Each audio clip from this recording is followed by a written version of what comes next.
निजामी साहब ने बहुत गजब का तर्क दिया है। जो बात अभी रिजवान जी ने भी कही थी, ये जैसे ही मारा जाता है तो इंसान हो जाता है, और जब मारने वाला पकड़ा जाता है तो वो मुसलमान हो जाता है। क्यों ये सारी बात उठाई है कि नहीं, पोटा में सबसे ज्यादा मुसलमान पकड़े जा रहे हैं? क्यों? आतंकवादी का मजहब क्यों हो जाता है? आतंकवाद का मजहब नहीं है तो? और छोड़िए, पोटा तो हमारे जमाने में कांग्रेस ने हटाया। टाडा 1980 में आया राजीव गांधी की सरकार ने, और हटाया नरसिम्हा राव की सरकार ने। लाई भी कांग्रेस, हटाई भी कांग्रेस, तब तो कहीं बीजेपी का वजूद ही नहीं था राजनीति में कोई महत्वपूर्ण। तब भी यही बात हुई कि मुसलमान ज्यादा मारे जा रहे हैं, मुसलमान ज्यादा पकड़े जा रहे हैं। तो ये क्यों हो जाता है भाई? नहीं, ये आप पहले 40 सेकंड बोले, फिर आप बोलिए। किसी के में नहीं बोला था निजामी साहब, मैंने कोई गलत बात नहीं बोली है। जैसे ही आपने कहा कि मरने वाला इंसान है, तो जो मारने वाला है वो मुसलमान कैसे हो जाता है? जैसे ही पकड़ लिया जाता है, जैसे ही आतंकवादी हो जाता है वो मुसलमान हो जाता है। सब मुसलमानों के साथ अत्याचार हो रहा है तो कहिए ना कि आतंकवादी के साथ हो रहा है। बहुत गजब का तर्क है। फिर मैं रिपीट कर रहा हूं, आतंकवाद का मजहब नहीं, मगर आतंकवादी का मजहब है। अब मैं दूसरी बात कहता हूं, ये सब कश्मीर में अकेले थोड़ी हुआ है जनाब। लोग भूल गए हैं बहुत सी चीज। आपने फाइल्स की बात कही, 100 साल पहले मोपला, ये केरल जहां से आज राहुल गांधी जी सांसद हैं, उसी इलाके से कैसे हिंदुओं का कत्लेआम हुआ था 1920 में, जिसके लिए मैं नहीं बोल रहा हूं, डॉक्टर अंबेडकर ने लिखा है और महात्मा गांधी तक की आलोचना की है उस विषय पे। कोई जाके उस बात को चेक कर ले।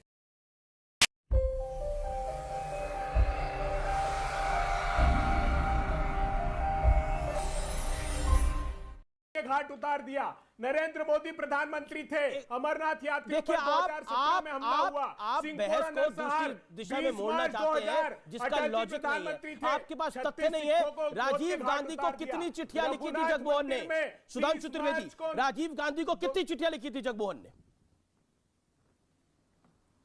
देखिए अभय दुबे जी, आपने प्रबुद्ध प्रवक्ता होकर जिस प्रकार की आपने सच और झूठ की बात कही, मैं सिर्फ आपसे 3 फैक्ट पूछता हूं। नंबर 1, आपने कहा कि भाजपा विश्वनाथ प्रताप सिंह के साथ साझा सरकार में थी। मैं चुनौती से कहता हूं, एक मंत्री का नाम बताइए जो वीपी सिंह सरकार में बीजेपी का मिनिस्टर था। नंबर 2, आपकी पार्टी ने कहा कि जगमोहन आरएसएस के एजेंट थे। तो जब इमरजेंसी लगी थी तो जगमोहन दिल्ली के एसजी थे कि नहीं? और जब आरएसएस पे बैन लगा था तो इंदिरा गांधी ने एक बैंड ऑर्गेनाइजेशन के व्यक्ति को गवर्नर बना रखा था, या इंदिरा गांधी खुद आरएसएस की एजेंट थी? किस ढंग के एब्सर्ड और वाहियात कमेंट आप लोग करने के लिए हो जाते हैं। और दुख की बात जानते क्या है अमित जी, ये वो पार्टी है जिसका अध्यक्ष दावा करता है कि वो खुद एक कश्मीरी पंडित है, और वो जिस राज्य से जाकर चुनाव लड़ता है वही की कांग्रेस ये ट्वीट करती है कि ऐसा तो कुछ केरल कांग्रेस। इससे बड़ी विडंबना नहीं हो सकती, इससे बड़ा मजाक नहीं हो सकता कि केरल में जाते हैं और पहले तो कहते हैं, अब मुझे आके समझ में आया, उत्तर भारत में तो सतही बात होती है, और जहां के राज्य का होने का दावा करते हैं, कुर्ते के ऊपर जनेऊ पहन के फोटो दिखाते हैं, उस राज्य के लोग के लिए कहते हैं तो मारे ही नहीं गए थे। और ये लोग तो नैरेटिव सेट करने में इतना माहिर हैं, इतने गजब के, कहते 399 मारे गए थे। अरे आपने तो वो नैरेटिव सेट किया था अभय दुबे जी, विभाजन में 20 लाख लोग मारे गए, 2.25 करोड़ बेघरबार हुए, विश्व की बड़ी से बड़ी रक्त रंजित क्रांतियों में 6 महीने में 20 लाख मारे नहीं गए, 2.25 करोड़ बेघरबार नहीं हुए, पर नैरेटिव क्या था? बगैर खून की एक बूंद बहाए हमें आजादी मिल गई। तो आप लोगों ने क्या सच है क्या झूठ कैसा छुपाया है सबको पता है। और जगमोहन ने जो चिट्ठियां लिखी थी वो छोड़िए, जगमोहन की चिट्ठी ये बताइए, कश्मीर में 26 जनवरी और 15 अगस्त को झंडा फहराना कब बंद हुआ? 1988। किसकी सरकार थी? अगर एक जज की हत्या कर दी जाती है, जस्टिस गंजू की, और उसके बाद कई घंटों तक उनकी शव को उठाने कोई नहीं आता है, किसकी सरकार थी उस समय?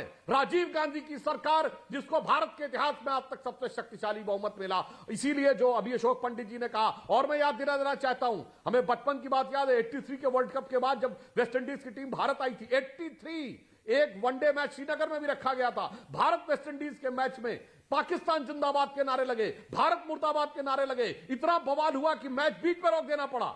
किसकी सरकार थी? इंदिरा जी की सरकार थी। इसलिए तैयारी जमाने से चल रही थी, जो जगमोहन राजीव गांधी को लिख लिख के हार गए। इसलिए मैंने जो फैक्ट बताए हैं, विनम्रता से वीपी सिंह सरकार में एक भाजपा के मंत्री का नाम बता दीजिएगा, और जगमोहन जी को आरएसएस पे प्रतिबंध रखते हुए क्यों उन्होंने एलजी बनाया हुआ था, केरल कांग्रेस, इसका कारण। ओके। तो दोस्तों अगर आपने वीडियो यहाँ तक देखी है तो वीडियो जरूर थोड़ी बहुत आपको अच्छी लगी होगी, इसलिए वीडियो को लाइक कर दीजिए, शेयर कर दीजिए और ऐसे ही वीडियो अगर आप और देखना चाहते हैं तो मेरे चैनल को सब्सक्राइब कर दीजिए। धन्यवाद।